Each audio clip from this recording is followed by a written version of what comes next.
frustrated air traveler, Kate Hanni, is pushing Congress for a passenger's Bill of Rights to protect everyone who flies and to improve customer service standards throughout the airline industry. Kate the Great is here, as I call her. Please welcome Kate Hanni.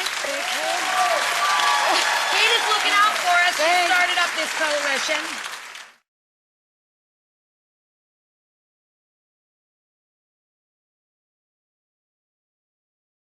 I want to introduce Kate. She and her family were stuck on the tarmac in an American Airlines plane for 9 hours in Austin, Texas. Ralph, should there be a passenger Bill of Rights? Definitely. Passengers just don't have specific legal rights. The deregulation law of 1978 snuff out the state consumer protection laws, which airline passengers should be able to invoke. So we got to clarify the situation. Support that bill that Kate and her Air Passenger Coalition is pressing in Congress. Every airline passenger should join Kate's group. Without a strong airline passengers group on Congress, you're not going to get that bill through, and it's long overdue. Sitting in coach on a crowded airplane can be a challenge at the best of times, but December 29th, American Airlines Flight 1348 was a standout. For nearly 10 hours, Kate Hanni was trapped among a plane load of passengers parked alongside a runway with little food and nowhere to go. There were people getting ill. The toilets did begin to overflow. Leading that campaign for the Passenger Bill of Rights, Kate Hanni, good to see you. Thanks for being with us. Thank you, Bill. It must have been borderline anarchy. After 8 hours, sane people would head for the emergency exit. You told us that mothers were making diapers out of T-shirts at one point. Yes, the toilets were overflowing. We felt trapped in a metal cage. But nothing happened immediately after this flight. No one received compensation or a letter or an apology or an explanation of how to handle that we were in the wrong city. We were on the plane 10 hours on the tarmac with overflowing toilets, the pilot begging for a gate. The only reason we got some attention is that there were 2 riders on the plane that called the press who showed up at the airport. So the next morning we were on the front page of the Dallas Morning News. Yeah, attention certainly helps. Yeah. Plays like this. And quickly understand, a couple of stewardesses recognized you on your flight here and said we're behind you. Yes, yes. I had several stewardesses in San Francisco stop me and say, I read about you in USA Today, and we are tired of having to lie to the passengers. Wow. And we feel like we're the ones having to deliver a false message every time something happens. Well, we will follow you to Washington on your fight for enough all of us. Is enough. Good for you, Kate Hanni. Thank you so much. Thank you.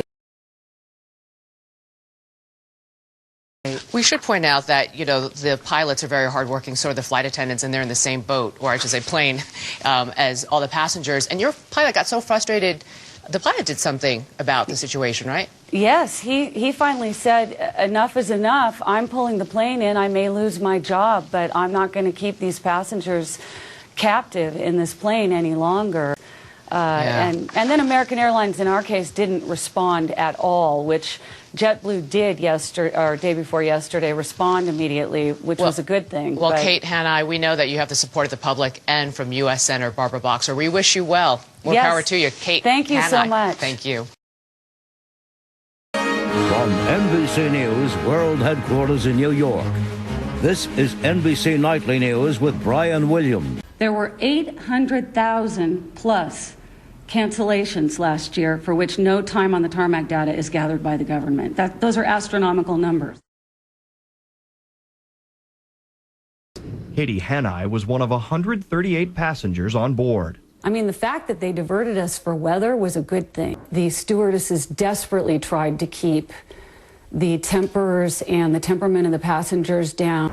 American is reviewing what happened and plans to apologize to passengers, which for Katie Hanni is too little and, like Flight 1348, being what I would call held hostage. Way too late. Don Teague, NBC News, Dallas.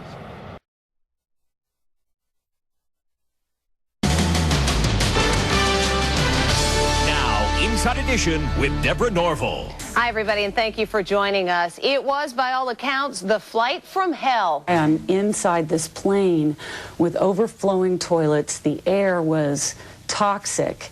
We could not get water. We could not get food. We hadn't eaten. I was starving. California real estate agent Kate Hanni, husband Tim, and 11-year-old son Landon were among hundreds of passengers trapped on board the plane at Austin, Texas. They say the conditions were unbearable. I was scared. My children were scared and frustrated and upset. The pilot was trying to get a gate and couldn't, and so my mind was wandering as to, what was really going on. Meanwhile, American Airlines issued a statement apologizing over the latest incident. But the passengers believe they should have been allowed off the planes to wait out the storm in comfort. Please just let us out of this plane. And as far as that apology goes, some passengers say that's just too little, too late.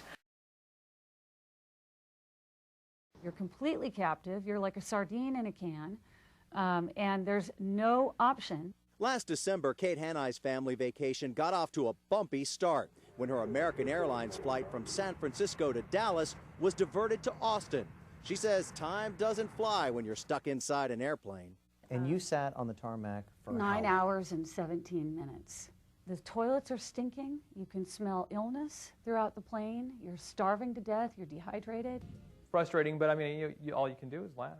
But it was no laughing matter to Kate Hanni. She was so outraged after her onboard 9-hour nightmare, she left her job as a real estate agent to fight full-time for passengers' rights. She started a website and is collecting complaints about the... As outrageous as it sounds, there is no law to prevent them from holding you indefinitely. While some airlines, including American, have modified their own policies, Kate's trying to get a law passed in Congress to limit the time passengers can be held on a plane to no more than 3 hours. It can't be in the airline's best interest to treat people badly. Can't we trust that they're looking out for our best interest? If they can push back from the gate and put you out on the tarmac for 4 hours, they've got your money. They've got you hostage. In fact, Kate says there's no incentive at all for them to let you off the plane. And look what could happen if they do. They might have to handle you. They might have to deal with your baggage coming off the plane. You might want your money back and then go to another airline.